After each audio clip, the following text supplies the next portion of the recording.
de la entrevista en Unidas Brillando por Dios. Y esta vez nos acompaña Itzel Tostle Talamantes, que viene de la región de Benito Juárez. Ella está dirigiendo allá con su esposo Surit Callejas. Bienvenida, Itzel. Gracias, Moni. Es un placer estar aquí con ustedes. Muchas gracias por acompañarnos. Queremos conocerte. Sabemos que tienes más o menos poco tiempo dirigiendo en la región Benito Juárez. O sea, ya un tiempo, pero no tan largo. Y queremos conocerte porque en esta entrevista lo que estamos haciendo es justamente conocer a nuestras hermanas que son ministros. Tú eres del grupo de las más jóvenes y tenemos muchas cosas que queremos conocer de ti. Entonces, bienvenida, gracias por acompañarnos.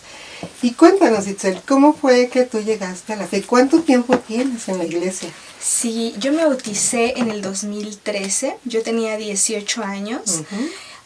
Me bauticé cuando yo era universitaria. Okay. Realmente yo pienso que cuando yo me bauticé yo no estaba buscando necesariamente a Dios. Yo en realidad lo que estaba buscando era evitar las consecuencias de la vida que yo había estado llevando por mucho tiempo. Yo creo que justo en ese tiempo yo había perdido casi todo en mi vida, había perdido mi dignidad, mi integridad, mis valores, la confianza en mí, en la gente, pero solamente había dos cosas que yo no había perdido. No había perdido mi carrera porque amaba mi carrera y no había perdido a mi familia porque mi familia no sabía quién realmente era yo, no sabía mi familia todas las decisiones tan malas que yo había hecho, y en ese momento en mi vida yo tenía mucho temor de perder estas únicas dos cosas que yo no había perdido. Y recuerdo un enero que me arrodillé y le pedí a Dios que si Él existía me permitiera realmente conocer quién era Él y me ayudara a no atravesar las consecuencias de mis malas decisiones. Y cuando yo hice esta oración yo estaba esperando que sucediera algo místico, que Dios viniera y me hablara frente a frente, pero no sucedió. Y yo estaba muy decepcionada de que Dios no me había contestado. Pasó menos de una hora cuando yo prendí mi computadora y una amiga de la vocacional me había escrito para invitarme a una conferencia para universitarios que iba a ser dentro de 2 meses. Pero yo estaba tan ansiosa, tan presionada por todo lo que estaba pasando que yo le dije, no puedo esperar más, tienes que invitarme ya ahora. Entonces así fue como ella me invitó a la iglesia. Esa misma semana comencé a estudiar la Biblia. Para marzo, que era la conferencia, yo ya estaba casi terminando mis estudios y bautizándome. Yo venía antes de otro movimiento de iglesias cristianas. Para mí lo más difícil fue entender realmente mi condición espiritual, porque claro, aunque yo sabía que había tomado muy malas decisiones de acuerdo al contexto de vida que yo tenía, todos eran pecadores menos yo, porque yo asistía a la iglesia, yo conocía la Biblia desde muy pequeña, y fue muy difícil para mí quebrantar mi corazón con Dios y en lo profundo entender mi necesidad. Tú estabas dándote cuenta, ¿no?, de tu necesidad de Dios, y esa frase de, no, invítame ya, tiene que ser pronto. Yo creo que todas queremos una invitada así, ¿no?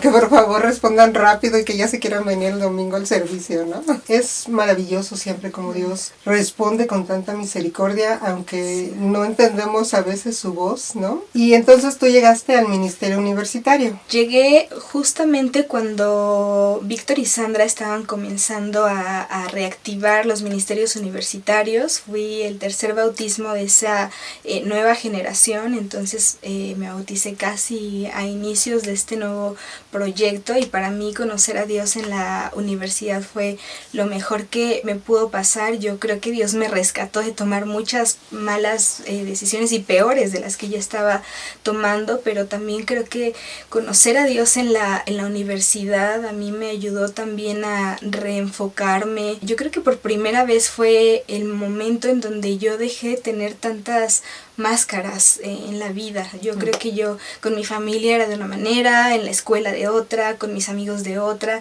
Y la etapa universitaria fue el lugar donde yo me sentí aceptada, donde yo sentí que no tenía que ser otra persona más que la que yo era, y que si era aceptada por Dios, entonces podía ser aceptada por todos los demás. Y creo que Dios me dio esta posibilidad de reivindicarme justamente en este momento de mi vida. No sabemos, ¿no?, lo que nos hubiera pasado si Dios no nos hubiera llamado cuando nos llamó, ¿no? Yo pienso que ese sentimiento de todo lo que Dios me evitó, todo lo que me quería evitar, ¿no? Pero hasta que escuchamos su voz, todo lo demás que nos evitó ha sido una salvación muy grande. ¿Qué más nos puedes contar de ese ministerio universitario? ¿Pasó algo especial? Sí, en ese momento yo conocí a Surit. Okay. Unos días después de que yo me había bautizado, tal vez 15 días o una semana después de mi bautizo, conocí a Surit. Muy curioso la manera en la que lo conocí, porque él vivía en otro estado, y entonces empezamos a ser amigos. Nunca me imaginé que íbamos a ser novios, porque antes no había redes sociales tan activas como ahora. Entonces volvimos a hablar hasta unos meses después. Justamente nos conocimos siendo yo universitaria y él por iniciar la maestría. ¿Y empezaron a dirigir juntos pronto? ¿Tardó eso? ¿Cómo fue ahí? Yo empecé a dirigir una charla cuando tenía tal vez un año de que me había bautizado. La primera persona con la que dirigí fue Josafat Lara. Y yo le agradezco mucho a mi amigo Josafat, porque yo creo que él pulió muchas áreas de mi carácter, se enfrentó también con lo más terrible de mi naturaleza, con este sentimiento también que por mi carrera yo tengo muy fuerte, como de empoderamiento, de todas estas situaciones que hoy son más comunes, pero Josafat se enfrentó a todo eso, y yo creo que su paciencia, su generosidad conmigo me ayudaron a que cuando empezara a dirigir con Surit ya yo tuviera un carácter mucho más suave, más tranquilo. Ok, muy bien. Gracias, Josafat. Donde quiera que estés. Sí. ¿Hay alguna cuestión, alguna experiencia importante, alguna ayuda especial que te haya permitido, aparte de la de Josafat, seguir con tu crecimiento, no sé, cuando empezaste a dirigir, o simplemente tu vida normal, ¿no?, cristiana? Algo que tú nos puedas partir de, porque el proceso nunca es fácil, ¿no? Dios siempre tiene que pulir nuestras áreas, muchas áreas. Una persona a la que yo le agradezco mucho el mantener mi fe, el también poder ahora estar en el momento de mi vida en donde estoy, es a Sandra Nava. El tener un mentor que crea en ti es un nivel de confianza que no hay manera de agradecer, que no se puede ni siquiera a veces describir con palabras. Yo recuerdo a mis 19 años empezando a dirigir una charla, luego un sector, o más adelante cuando fui a Chile, muchas veces me encontraba en pláticas con ella donde yo le hablaba de mi sentimiento de incapacidad, o de no, mi desconfianza, o aún mi propia autoestima, a veces tener demasiadas ideas y tener miedo a expresarlas por temor a que no fueran suficientes, o hubiera alguien con ideas mejores que las mías. Y ella confió mucho en mí. Ella, yo creo que fue alguien que me sostuvo, que me levantó, pero que además de ser una amiga, ella fue una mamá para mí, que me acompañó, que ella caminó conmigo muchos procesos importantes en mi vida. Y yo creo que si yo no hubiera tenido compañía de ella, probablemente yo no hubiera tomado decisiones importantes, porque no hubiera creído en mí misma, ¿no? Dios la utilizó mucho a ella para sembrar en mi corazón el amor por el ministerio, también restablecer ciertas cosas que se habían perdido de mí en mi pasado, y me acompañó. Creo que la vida cristiana es bien importante vivirla acompañada de alguien a tu lado. Esto que estás diciendo es muy especial, porque siento que la iglesia en estos tiempos ha estado perdiendo mucho la convicción del discipulado, y el discipulado es todos, ¿no?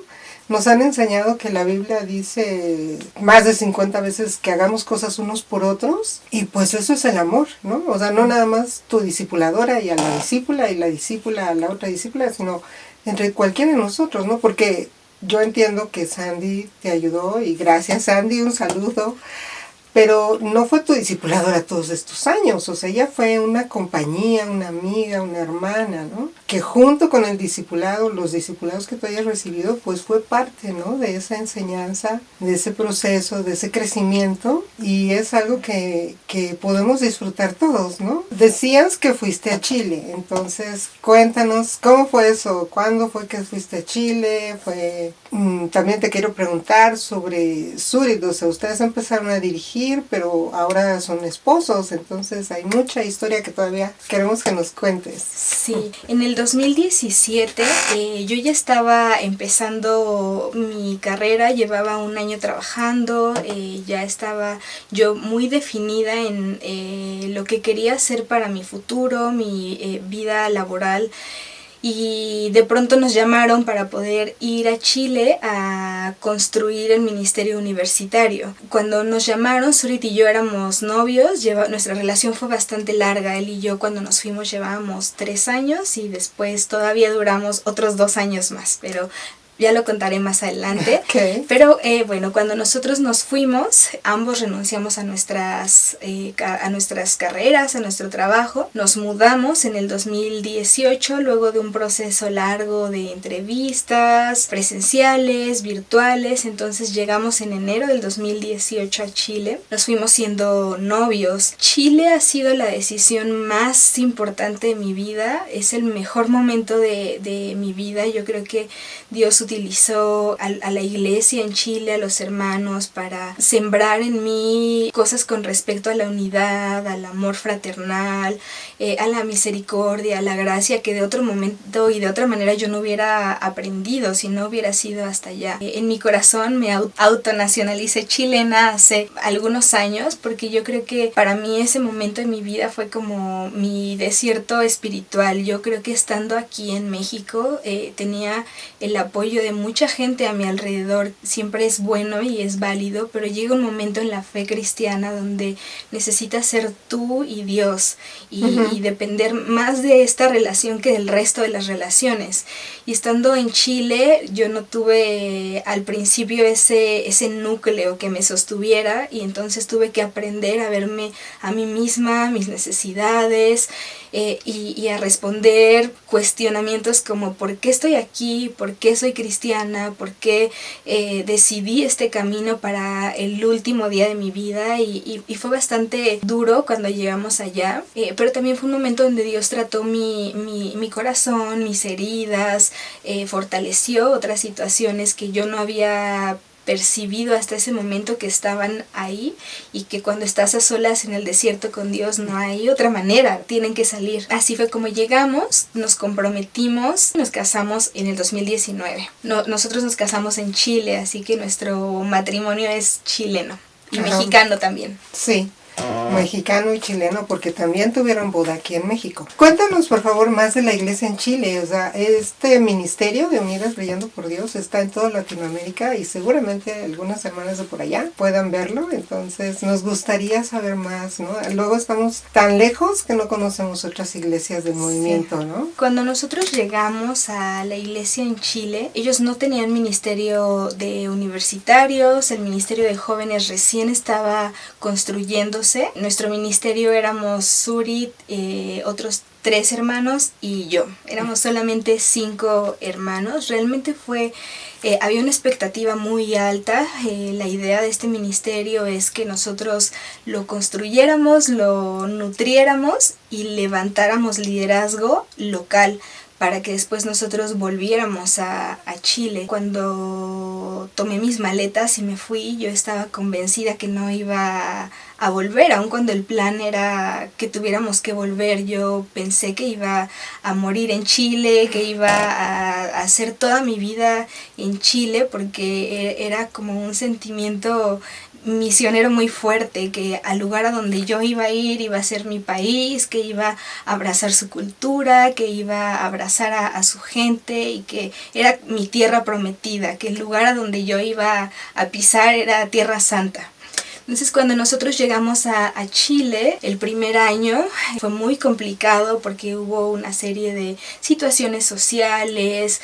Es un país donde hay mucho movimiento estudiantil, así que el primer año muchos meses estuvimos en paro, teníamos que compartir la fe en medio del paro y ser muy creativos para poder buscar nuevas maneras adicionales a las charlas bíblicas que no era posible tener porque las universidades estaban cerradas. Entonces también por el mismo carácter del chileno, de pronto la desconfianza, por todo el bagaje histórico que tienen, nos dimos cuenta que la manera de conectar con ellos era a través de las relaciones, ser solamente amigos sin esperar nada a cambio, sin importar si iban o no a convertirse en discípulos.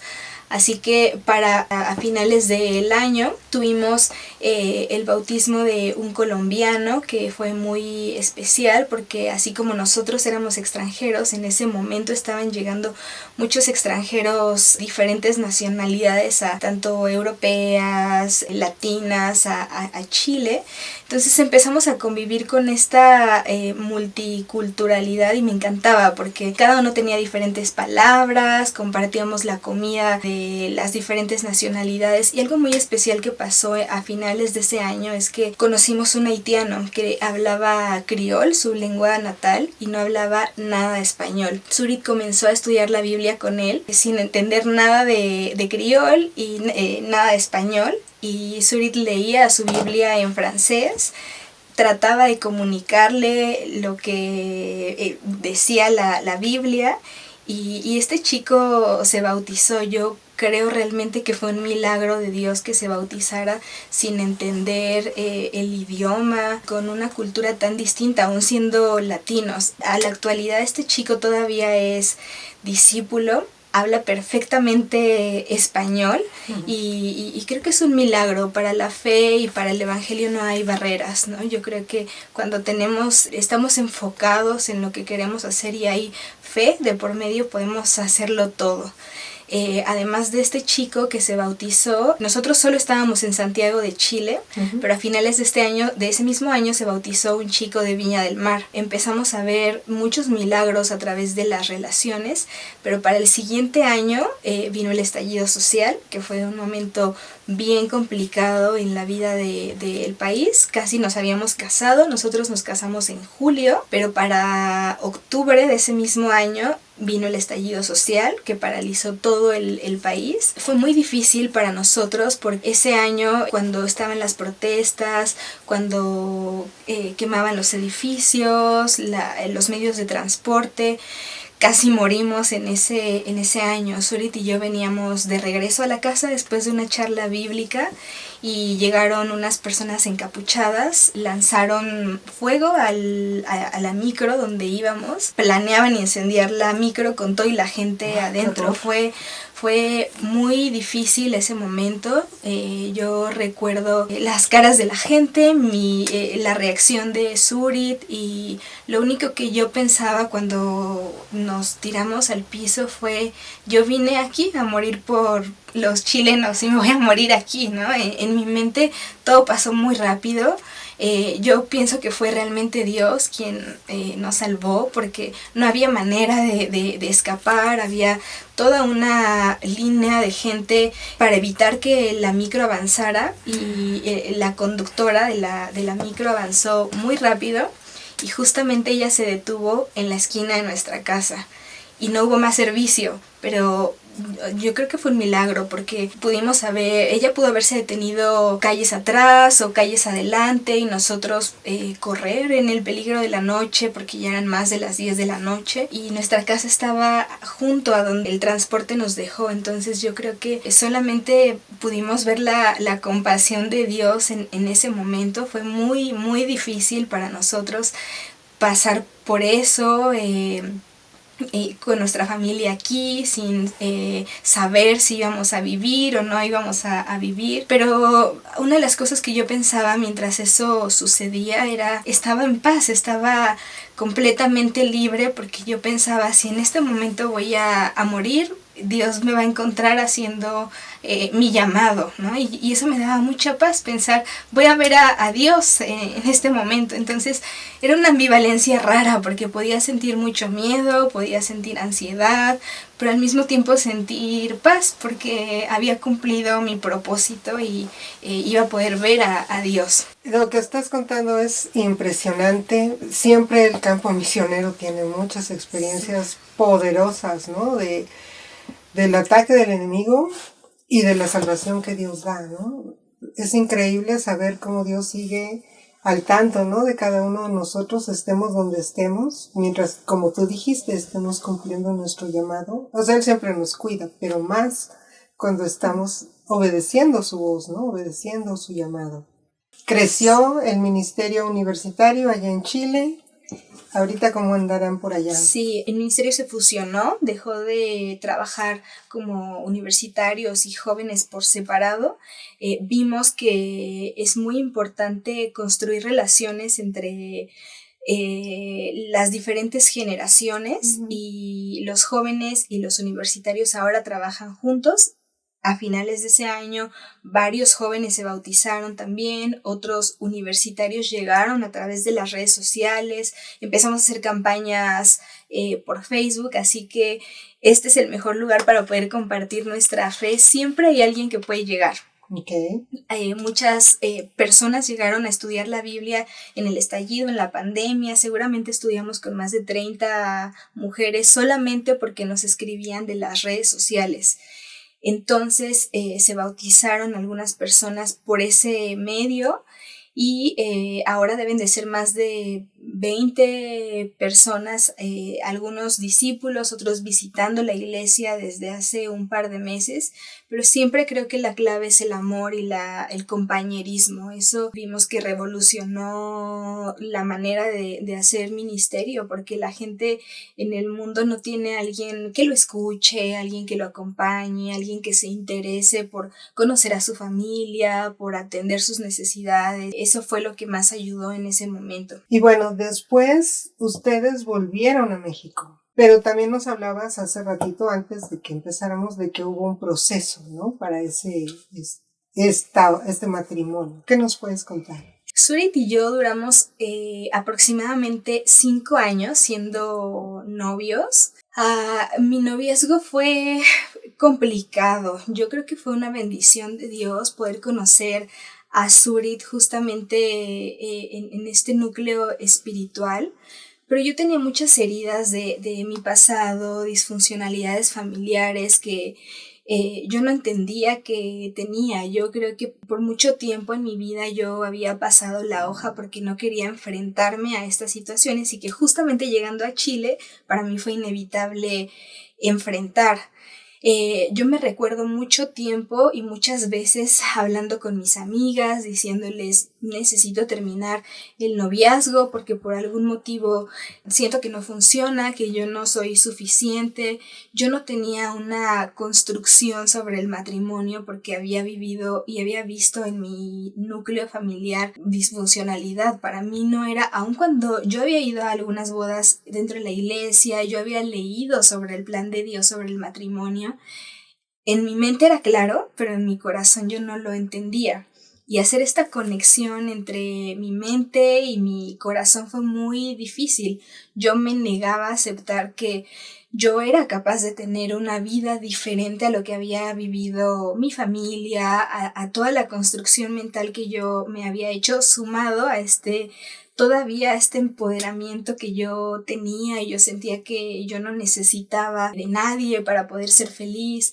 En realidad, más que este sentimiento como de superioridad, creo que respondía al temor de no hacerlo bien, al temor de que me lastimaran, al temor de que no funcionara. Yo no creía en el para siempre. En mi mente estaba más construida esta idea de la separación, de la ruptura, del divorcio, y por eso tantas veces yo quería terminar mi noviazgo, porque yo pensaba, todo esto es tan bueno que no puede ser real para mí, ¿no? ¿Cómo va a ser real para mí si toda la vida he visto mucho de lo mismo, ¿no? Entonces yo decía, prefiero terminar en paz antes de que en cualquier momento termine mal. Y yo misma me derrotaba. Antes de cualquier derrota yo empecé a alimentar esos pensamientos. Yo creo que por mucho tiempo lo que me decían era ten fe, ora, ánimo, tú puedes, ¿no? Pero no hubo una ayuda más profunda, ¿no? Yo creo que hasta el momento en el que me fui.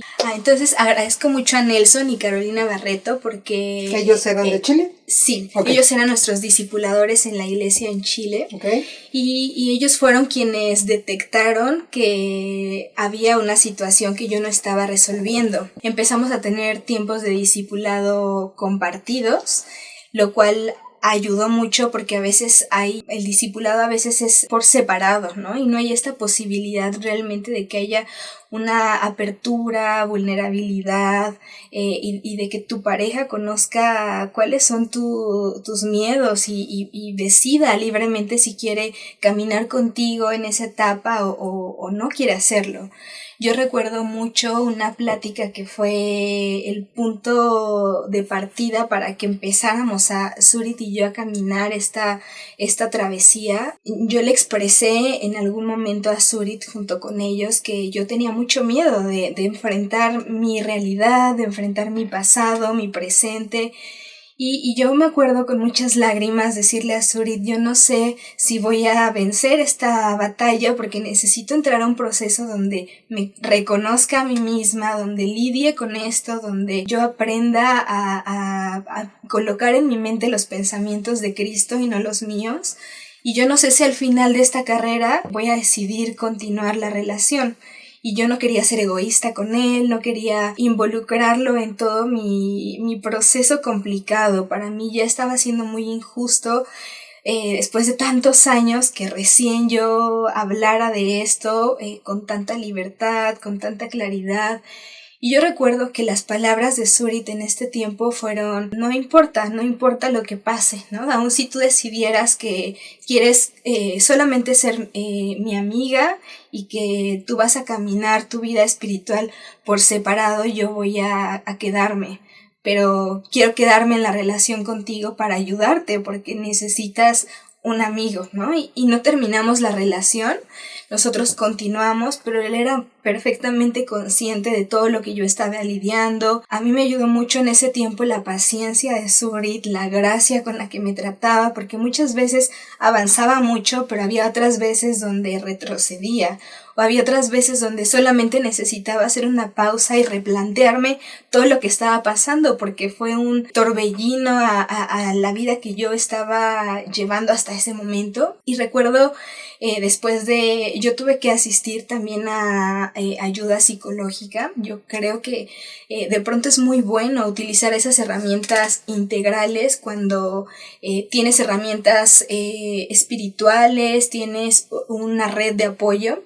A veces es necesario porque no sabemos cómo canalizar traumas, heridas. Comencé este proceso. Después de varios meses no hubo presión para que yo terminara. Realmente este proceso iba a durar lo que yo necesitara y eso me dio mucha libertad, que no había un periodo donde ya fuera suficiente o fuera muy poco, ¿no? Simplemente lo que estábamos buscando es que el resultado fuera la libertad. En una conversación con Caro en su cocina, recuerdo, ella me dijo, si tú decides ser soltera toda tu vida, está bien, porque la Biblia habla de la soltería, pero tú necesitas vivir tu soltería con libertad en tu corazón y sana. Pero si tú estás decidiendo la soltería porque tienes temor, porque tienes dolor, porque tienes heridas, eso no está bien, ¿no? Porque hay temor y la Biblia dice que el amor echa fuera el miedo, ¿no? Entonces decide lo que necesites, pero siempre asegúrate de que tú busques esa libertad y esa sanidad en Cristo. Entonces, esas palabras a mí me ayudaron a no tener que decidir algo, porque todo este tiempo yo llevaba pensando que necesitaba decidir lo que la gente esperara de mí o lo que la expectativa espiritual o dentro del protocolo de la iglesia decía, ¿no? Y por primera vez yo pensé, puedo decidir y puedo ser feliz, pero necesito llegar a ser libre. Y eso me ayudó a poder caminar esta travesía sin cargas, sin expectativas que cubrir, y con Surit acompañándome siempre, ¿no? Él también aprendía cuando yo necesitaba dar pasos sola, cuando necesitaba su respaldo.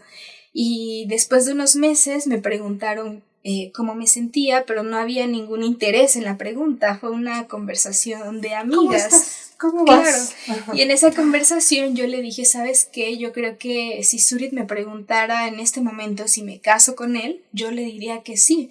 Pero por primera vez en la vida yo estaba segura de lo que quería hacer y no estaba respondiendo por presión, no estaba respondiendo por miedo, estaba respondiendo porque era el deseo de mi corazón. Y recuerdo mucho la cara de mi amiga Caro, porque ella no esperaba que yo fuera a responder eso. Claro, Surit llevaba con mi anillo de compromiso más de 2 años. Él estaba pacientemente esperando a que yo estuviera lista para decirle que sí. Entonces fue así como en noviembre del 2018, él me pidió que nos casáramos. Ahí empezamos ya a hacer los planes para la boda. Yo nunca me imaginé, ahora hace poco cumplimos 5 años de casados, el mes pasado, y cuando miro hacia atrás yo realmente pienso, si no hubiera sido cristiana, si yo no hubiera hecho esa oración de rodillas, no hubiera conocido más tarde a Surit, y luego si no hubiera ido a Chile, no me hubiera casado nunca. Yo nunca me imaginé estar casada, mucho menos me imaginé dirigir una región con él, ¿no? Mi vida se resumía en el día a día, en tener una carrera exitosa, en esta mentalidad individualista, amargada, ¿no? Con esta, a veces vamos creando como caparazones, ¿no? Para que no nosotras mismas no ver todo lo que hay adentro, y yo creo que en este momento de mi vida ya no siento que tengo como ese caparazón, me siento viviendo una vida que nunca me imaginé tener, pero me siento plena. Quiero hacer varios comentarios de lo que nos has comentado, solo para que no los perdamos, ¿no? O sea, bueno, todo lo que nos has dicho ha sido de mucha riqueza, pero quiero llamar la atención a varios puntos. Por ejemplo, tú dijiste discipulado conjunto, ¿no? Yo sé que se dan las pláticas a matrimonios cuando ya los novios deciden que se van a casar. Sí. Y ahí salen como 20,000 cosas, me parece. Pero qué importante es alternar discipulado individual y grupal o de pareja cuando son novios, sí, ¿no? Para de verdad conocerse, de verdad ayudarse, de verdad estar pensando, estoy dispuesto a dar este paso con esta persona, y nosotros mismos, ya sea que vas a ayudar o vas a ser ayudada, tomar esa decisión conscientemente, ¿no? Pienso que es de mucha riqueza ese consejo. También esta situación de tomar ayuda psicológica, a veces en la iglesia todavía hay un poquito el prejuicio de tomar ayuda psicológica. Y yo pienso que estamos en un siglo bendecido por Dios, bueno, desde el pasado, porque ahora contamos con ayuda psicológica y Dios todo lo pone para nuestro bien. Entonces, creo que es algo súper importante también, sí, no desecharlo si es necesario. Y a veces es necesario para todo el mundo, más bien hay que pensar si de verdad no lo necesito, ¿no? Porque incluso los psicólogos requieren ayuda psicológica. Otra cosa que me llamó muchísimo la atención es que estabas diciendo cómo al conocerse fueron apoyándose. Ok, ya has hablado mucho cómo Surit fue paciente, te esperó y todo, pero tú también tuviste que tomar decisiones así. Y eso es el ser la ayuda idónea, ¿no? A veces pensamos que ser ayuda idónea es apoyar al otro o a la otra en todo lo que diga, aunque esté mal, en todo lo que diga que sea su capricho o sea un pecado. No, o sea, ser ayuda idónea es llevarnos unos a otros a Dios, y todo eso que has dicho ha sido de mucha riqueza, mucha edificación. Muchísimas gracias. Gracias, Mar. Y ahora estás dirigiendo con tu esposo región Benito Juárez. Sí. Cuéntanos, ¿cómo es la región? Sí, empezamos a dirigir la región hace 1 año. Antes de eso ya estábamos dentro de la región, pero dirigíamos los universitarios. Y llegar a la región, no esperábamos que sucediera tan pronto. Sí era un sueño en nuestro corazón, pero esperábamos que llegara en otras condiciones, en otro momento, y fue muy abrupto la manera en la que sucedió. Una de las cosas que yo agradezco mucho de la región es que es una región muy generosa, muy amorosa. Justo en ese proceso nos acogieron algunos como hijos, otros como hermanos, pero fue una ayuda bidireccional. Y yo sí quiero resaltar mucho esto en la región, porque yo les he expresado ya en algunas oportunidades, pero quiero volver a hacerlo porque antes de ser ministro yo tuve mi vida laboral. Y al entrar a esta parte laboral siempre hay una especie de rechazo, prejuicios, discriminación cuando te ven joven, inexperto. La realidad es que la iglesia no es así, ¿no? La iglesia hay este sentido de cooperación, de unidad, de amor, de gracia. Y la iglesia ha sido muy compasiva con nosotros. La región nos ha recibido con mucho respeto. Ellos nos consideran mucho en todo lo que van a decidir, en los planes. Creo que ha sido un tiempo donde hemos aprendido, como Pedro Tapia siempre nos dice mucho, a juntar el presente con el pasado, ¿no? Porque a veces hacer esta fusión entre la antigua generación o la vieja escuela con esta nueva generación es muy difícil por la diferencia de ideologías, la diferencia en la manera de hacer las cosas, y hemos aprendido, ¿no?, a hacer esta fusión. Claro que nos ha tomado todo este año hacerla, pero yo me siento muy agradecida de la región, ¿no? Porque yo cuando pienso en la región, pienso en la palabra seguridad, porque la región ha sido un refugio para nosotros. Hemos tratado de ser un refugio unos para otros, pero también pienso que algo que ha ayudado mucho en la región es aprender a ser vulnerables, ¿no? A aprender a colocarnos todos en la misma posición sin importar el rol que tenemos, ¿no? Y ayudarnos desde la amistad, desde la empatía, desde la sensibilidad. Entonces, cuando hay vulnerabilidad, quitamos cualquier tipo de barrera, cualquier tipo de prejuicio. Entonces, eso es algo que nos ha ayudado mucho y que me siento muy, muy bendecida por poder estar en la región Benito Juárez. ¿Hay algunos hermanas, algunas tal vez, no sé, parejas, algún ministerio que haya tocado mucho tu corazón, aparte de lo que nos estás ya compartiendo, y que nos quieras contar sobre ellas?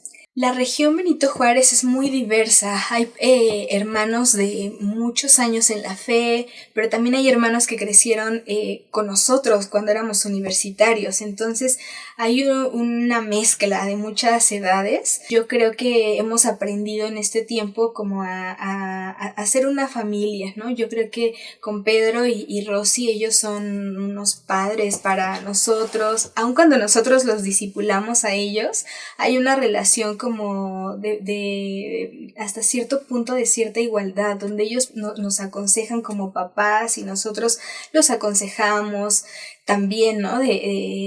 Pero es como un ciclo de mucho amor y mucho respeto, y yo creo que los consejos que ellos nos dan, las horas que hemos compartido comiendo juntos, ha sido muy, muy especial contar con ellos en este tiempo. Aldo y Liz también son amigos que conocemos desde hace muchos años. Nos vimos unos a otros bautizarnos, llegar a la iglesia y continuar la amistad en este momento en nuestras vidas ha sido bien valioso. Yo creo que también todo nuestro grupo de servidores son hermanos confiables. Yo creo que la iglesia está segura en el grupo de servidores. Yo con los servidores me siento como Moisés cuando tenía las manos hacia arriba, y cuando se cansaban llegaban y lo ayudaban. Creo que el grupo de servidores ha sido eso para nosotros, ¿no? Alguien en quien también podemos descansar y que pueden conocer también nuestras debilidades, nuestras fortalezas, y que pueden vernos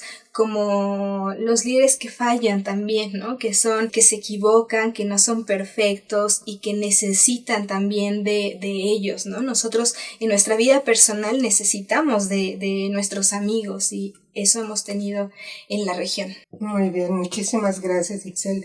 Creo que es importante que recordemos que todos somos discípulos. Nuestros líderes también son discípulos y necesitan de nuestra amistad, de nuestra empatía, como estás diciendo. Queremos agradecerte muchísimo todo esto que estás compartiéndonos. ¿Hay algo más que quieras agregar?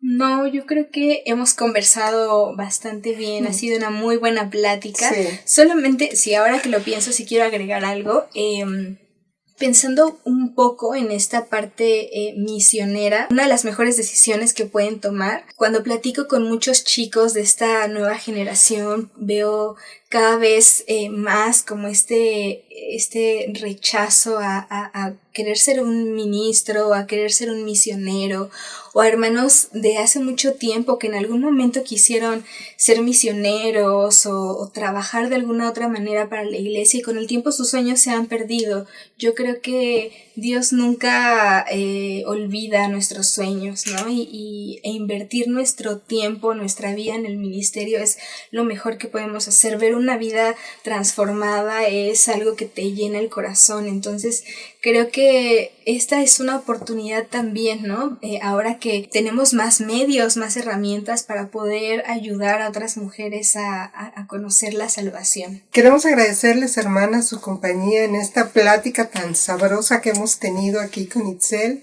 Queremos agradecerles que estén con nosotras en Unidas Brillando por Dios. También queremos aprovechar para agradecer al Estudio Phoenix que nos permite trabajar en sus instalaciones. Muchísimas gracias por su profesionalismo.